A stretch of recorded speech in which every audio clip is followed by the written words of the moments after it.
Le changement de narratif est extrêmement important parce que, comme il l'a dit, aujourd'hui, la nouvelle frontière, c'est la guerre de la domination par l'esprit. Autrefois, il fallait envoyer des militaires et autres pour nous coloniser. Aujourd'hui, ils n'en ont pas besoin.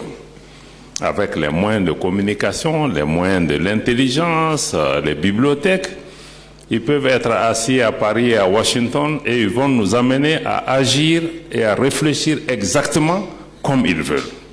Donc si nous voulons nous réapproprier nos pays, ce n'est pas seulement à travers nos ressources, c'est d'abord à travers le contrôle de l'esprit et du narratif. Parce que quand le narratif est faux, mais il n'y a plus rien à faire, parce que ça veut dire qu'on est même le terrorisme, pour pouvoir le qualifier, pour comprendre de quoi on parle. Mais si on le définit comme un Français le définit, c'est que tu n'auras pas le même résultat. Donc c'est pourquoi le narratif est extrêmement important, parce que on est dans la manipulation. On veut présenter les choses comme ils veulent. Donc on peut même monter toute ta population contre toi, parce que ta population est sur le narratif d'autrui. Je disais récemment à une conférence à Ségou que le combat dans lequel nous sommes, il ne faut pas seulement tourner la page, mais il faut même sortir du livre de ceux qui nous ont dominés. Oui, parce que tu ne peux pas battre quelqu'un sur son propre terrain de cette façon. Donc c'est pourquoi le narratif est important. Ça veut dire que nous devons prendre confiance en nous-mêmes, nous devons savoir qui nous sommes, nous devons nous-mêmes pouvoir raconter notre histoire, parce que malheureusement même notre histoire est racontée par d'autres. Donc tu t'es réappropries ton histoire, ta culture, toi-même, ta compréhension de ton pays, de ton environnement et du monde. C'est seulement à partir de là que toi-même tu te situes par rapport à ton objectif et à ta vision. C'est pourquoi la question de narratif devient importante et que vous, votre rôle en tant que journaliste est extrêmement important.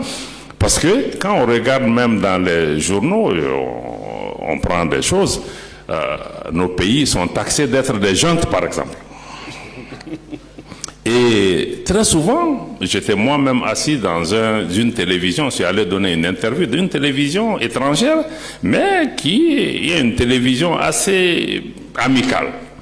Mais je rentre, je m'assois, ils parlent de junte malienne ou des choses comme ça. Ça veut dire qu'eux-mêmes, bien qu'ils sont sympathiques à notre cause, mais ils ne se rendent pas compte qu'ils sont en train de faire ça. Et on a dû même contacter, on s'est rendu compte que les gens prennent des dépêches de l'AFP et eux, ils republient. Bon, si tous nos journaux, pour appeler nos autorités, vous êtes obligés d'utiliser des langages dévalorisants, avilissants et dénigrants d'autres, ça veut dire qu'on a un gros problème. Donc c'est pourquoi le narratif est important. Il faut que toi, Sampi, tu appelles ton pays, tes autorités comme tu veux les appeler et non les appeler comme les autres les appellent. Parce que ceux qui font ça, qui nous appellent jeunes, mais ils blanchissent des terroristes. Il y a des terroristes qui dirigent des pays aujourd'hui, ils sont blanchis et toi on continue à t'appeler jeunes. Et le pays voisin, quelqu'un a fait la même chose, lui il n'est pas jeune. Donc c'est pourquoi c'est important que les mots, les narratifs ont un sens particulier, parce que même nos enfants, s'ils répètent ces choses-là. Donc c'est pourquoi la question de narratif, il faut que nous nous réapproprions notre histoire, que nous définissions les choses telles que nous souhaitons, et que ce que le Mali veut faire, ce que l'AES veut faire, c'est à nous de le définir. Et c'est à nous d'amener les autres à nous respecter et à se mettre dans cette dynamique. Donc c'est pourquoi, en résumé, je vais dire que la question de narratif est liée aussi à la question de changement de paradigme.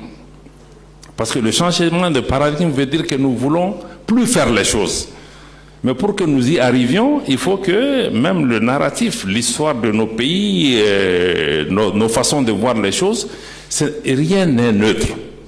Donc c'est pourquoi notre rôle, le rôle de la jeunesse, le rôle de tous ces gens, faisons attention à tout ce qu'on utilise, parce qu'on peut naturellement, sans le savoir, être dans le livre d'autrui. Et aujourd'hui, nous voulons pouvoir revenir dans notre propre livre. Si on doit tourner la page, tournons la page du bon livre. Voilà, merci.